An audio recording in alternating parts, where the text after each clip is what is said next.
क्या आपने कभी अपने पैरों के नीचे जमीन को अचानक हिलते हुए महसूस किया है? यह एक बहुत डरावना एहसास होता है। एक पल में सब कुछ शांत और स्थिर होता है और अगले ही पल दुनिया कांपने लगती है। धरती की सतह के इस अचानक हिलने को ही हम भूकंप कहते हैं।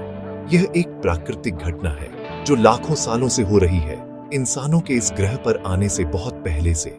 ये कंपन बहुत छोटे हो सकते हैं, इतने हल्के कि हमें उनका पता भी नहीं चलता, लेकिन कभी-कभी वे अविश्वसनीय रूप से शक्तिशाली हो सकते हैं, इतने मजबूत कि बड़ी-बड़ी इमारतें गिरा दें और हमारे आसपास के लैंड की शेप बदल दें। ये प्रकृति की इमेंस फोर्स की सबसे शक्तिशाली और विनम्र रिमाइंडर्स में से एक है। भूकंपों को समझना सिर्फ अपनी लैबोरेटरीज में बैठे साइंटिस्ट्स के लिए नहीं है, यह हम सभी के लिए महत्वपूर्ण है। जब हम समझते हैं कि कोई चीज क्यों होती है, तो हम उससे कम डरते हैं, हम उसकी पावर का सम्मान करना सीखते हैं और इससे भी महत्वपूर्ण, हम उसके लिए तैयारी करना सीखते हैं। भूकंप कोई मॉन्स्टर नहीं है जो हमें डराने आता है, ये बस धरती का सांस लेना और खुद को एडजस्ट करना है। हमारा ग्रह एक लिविंग डायनामिक बॉडी है जो लगातार बदल रहा है और शिफ्ट हो रहा है। भूकंप इस लगातार प्रोसेस का एक हिस्सा है। वे धरती की गहराई से निकलने वाली इनॉर्मस एनर्जी का रिजल्ट है, एक प्रोसेस जिसे हम एक्सप्लोर करेंगे और एक सिंपल तरीके से समझने की कोशिश करेंगे। धरती को एक विशाल कॉम्प्लेक्स मशीन के रूप में सोचें। किसी भी मशीन की तरह इसके कई मूविंग पार्ट्स होते हैं। ज्यादातर समय ये पार्ट्स स्मूथली मूव करते हैं और हमें उनकी मोशन का बिल्कुल भी पता नहीं चलता, लेकिन कभी-कभी पार्ट्स अटक जाते हैं, प्रेशर बढ़ जाता है और फिर एक अचानक झटके के साथ सब कुछ एक साथ मूव करता है। बिल्ट अप एनर्जी का यह अचानक रिलीज शॉक वेव्स या सीस्मिक वेव्स को जमीन के जरिए भेजता है। यही वे वेव्स हैं जिन्हें हम भूकंप के रूप में महसूस करते हैं। इन इवेंट्स का अध्ययन हमें सेफर होम्स बनाने, बेहतर इमरजेंसी प्लान्स बनाने और आखिरकार अपने परिवारों और समुदायों को नुकसान से बचाने में मदद करता है। सदियों से लोगों के पास यह समझाने के लिए कई कहानियां और मिथ्स थे कि जमीन क्यों हिलती है। कुछ लोगों का मानना था कि धरती के नीचे रहने वाला एक विशाल जानवर हिल रहा था। दूसरों ने सोचा कि यह देवताओं का गुस्सा था। लेकिन आज साइंस की बदौलत हमारे पास एक ज्यादा क्लियर पिक्चर है। हम जानते हैं कि ये इवेंट्स फिजिक्स और जियोलॉजी के नियमों से गवर्न होते हैं। भूकंपों के पीछे की साइंस के बारे में जानकर हम डर को नॉलेज से रिप्लेस करते हैं।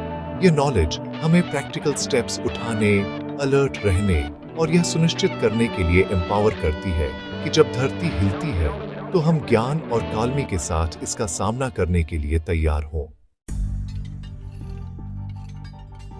ज्यादातर भूकंपों का मेन रीजन प्लेट टेक्टोनिक्स नाम की एक प्रोसेस है। ये बहुत कॉम्प्लिकेटेड साइंटिफिक टर्म लग सकता है, लेकिन इसके पीछे का आइडिया समझना काफी आसान है। इमेजिन कीजिए कि धरती की बाहरी परत, उसकी क्रस्ट, एक सॉलिड पीस नहीं है, बल्कि ये कई बड़े इरेगुलर शेप के पीसेस में टूटी हुई है, जैसे एक बड़ा जिगसॉ पजल। इन बड़े पजल पीसेस को टेक्टोनिक प्लेट्स कहते हैं। ये रॉक की एनॉर्मस स्लैब्स है जो लगातार लेकिन बहुत धीरे-धीरे मूव करती रहती हैं। ये अपने नीचे की सेमी मोल्टन लेयर पर फ्लोट करती है, जिसे मेंटल कहते हैं। यह मूवमेंट अविश्वसनीय रूप से धीमी होती है, आमतौर पर हर साल केवल कुछ सेंटीमीटर, लगभग उतनी ही स्पीड से जितनी हमारे नाखूनों की ग्रोथ होती है। अब इमेजिन कीजिए कि ये दो बड़े पजल पीसेस या प्लेट्स एक दूसरे के बगल में मूव कर रहे हैं। क्योंकि इनके किनारे रफ और जैग्ड होते हैं, ये एक दूसरे के बगल से स्मूथली स्लाइड नहीं करते। इसके बजाय ये अटक जाते हैं, लेकिन इन्हें धकेलने वाली फोर्स बनती रहती है। प्लेट्स मूव करने की कोशिश करती रहती है, इसलिए जहां वे लॉक होती हैं, वहां किनारों पर इमेंस प्रेशर और स्ट्रेन जमा हो जाता है। ये ऐसा ही है जैसे आप एक सूखी स्टिक को मोड़ने की कोशिश करते हैं। आप इसे थोड़ा मोड़ सकते हैं, लेकिन जैसे जैसे आप ज्यादा से ज्यादा प्रेशर लगाते हैं, स्टिक के अंदर टेंशन बनती जाती है। यह उस एनर्जी को स्टोर करती है जो आप इसमें डाल रहे हैं। प्रेशर का यह बिल्डअप हमेशा के लिए नहीं चल सकता। आखिरकार स्ट्रेन इतना ज्यादा हो जाता है कि रॉक्स इसे हैंडल नहीं कर पाती। जिस पॉइंट पर वे अटकी होती है वह टूट जाता है और प्लेट्स अचानक स्लिप हो जाती हैं या एक नई पोजीशन में आगे बढ़ जाती हैं। यह अचानक वायलेंट मूवमेंट पल भर में सारी स्टोर्ड अप एनर्जी को रिलीज कर देता है। यह एनर्जी पावरफुल वेव्स के रूप में सभी डायरेक्शंस में बाहर की ओर ट्रेवल करती है, जिन्हें हम सीस्मिक वेव्स कहते हैं। यही वे वेव्स हैं जिनके कारण जमीन हिलती है। धरती के अंदर वह पॉइंट जहां स्लिप होता है उसे फोकस कहते हैं और सतह पर उसके ठीक ऊपर का पॉइंट एपिसेंटर होता है, जहां हिलना आमतौर पर सबसे ज्यादा मजबूत होता है। इसे और भी आसान बनाने के लिए दो बड़े रफ स्पॉन्जेस के बारे में सोचें, जिन्हें आप एक दूसरे के खिलाफ रगड़ने की कोशिश कर रहे हैं। वे अटकेंगे और चिपक जाएंगे। अगर आप धकेलते रहेंगे तो प्रेशर तब तक बनता रहेगा जब तक वे अचानक एक झटके के साथ एक दूसरे के बगल से स्लिप न हो जाएं। वह झटका भूकंप जैसा है। प्लेट्स के अटकने, स्ट्रेस बनने और फिर अचानक इसे रिलीज करने की पूरी प्रोसेस भूकंप क्यों आते हैं, इसके पीछे की फंडामेंटल साइंस है। यह एक लगातार शक्तिशाली साइकिल है जो हमारे कॉन्टिनेंट्स को शेप देती है, पहाड़ बनाती है और हमें उस डायनामिक और लगातार बदलते हुए ग्रह की याद दिलाती है जिसे हम अपना घर कहते हैं। इंडिया अपनी यूनिक जियोग्राफिकल पोजीशन की वजह से एक सिग्निफिकेंट साइज्मिक एक्टिविटी वाला देश है। इसका कारण इंडियन टेक्टोनिक प्लेट का मैसिव यूरेशियन प्लेट से लगातार टकराना है। लाखों सालों से इंडियन प्लेट उत्तर की ओर धकेली जा रही है, जो एशिया से टकरा रही है। यह विशाल स्लो मोशन टक्कर ही है जिसने शानदार हिमालयन माउंटेन रेंज बनाई। हालांकि यह प्रोसेस अभी खत्म नहीं हुई है। प्लेटें अभी भी एक दूसरे से टकरा रही हैं। यह लगातार प्रेशर पूरे हिमालयन रीजन और उसके आसपास के एरियाज को भूकंपों के लिए हाईली प्रोन बनाता है। यह इमेंस जियोलॉजिकल स्ट्रेस का एक जोन है। इस रिस्क को बेहतर ढंग से समझने और मैनेज करने के लिए साइंटिस्ट्स ने इंडिया को अलग अलग साइज्मिक जोन्स में डिवाइड किया है, जिनकी नंबरिंग 2 से 5 तक है। जोन 5 को सबसे ज्यादा रिस्क वाला जोन माना जाता है, जहां सबसे पावरफुल भूकंप संभव है। इस जोन में इंडिया का पूरा नॉर्थ ईस्टर्न रीजन, जम्मू और कश्मीर के कुछ हिस्से, हिमाचल प्रदेश, उत्तराखंड, गुजरात में कच्छ का रण और अंडमान और निकोबार आइलैंड्स शामिल हैं। ये वे एरियाज हैं जहां टेक्टोनिक फोर्सेस सबसे ज्यादा एक्टिव हैं और इसलिए तैयारी की जरूरत सबसे ज्यादा है। इन एरियाज में रहने के लिए भूकंप सेफ्टी की एक स्पेशल अवेयरनेस की जरूरत होती है। जोन 4 भी एक हाई रिस्क जोन है। ये देश के एक सिग्निफिकेंट पार्ट को कवर करता है, जिसमें जम्मू और कश्मीर और हिमाचल प्रदेश के बचे हुए हिस्से, दिल्ली का नेशनल कैपिटल टेरिटरी, सिक्किम और उत्तर प्रदेश, बिहार और पश्चिम बंगाल के उत्तरी हिस्से शामिल हैं। भले ही रिस्क को जोन 5 से थोड़ा कम क्लासिफाइड किया गया है, यह जोन डेंसली पॉपुलेटेड है। दिल्ली जैसे शहरों में एक बड़ा भूकंप डेवस्टेटिंग कॉन्सिक्वेंसेस पैदा कर सकता है। यही कारण है कि बिल्डिंग कोड्स का पालन करना और तैयार रहना इन अर्बन सेंटर्स में रहने और काम करने वाले लाखों लोगों के लिए इतना क्रिटिकली इम्पोर्टेंट है।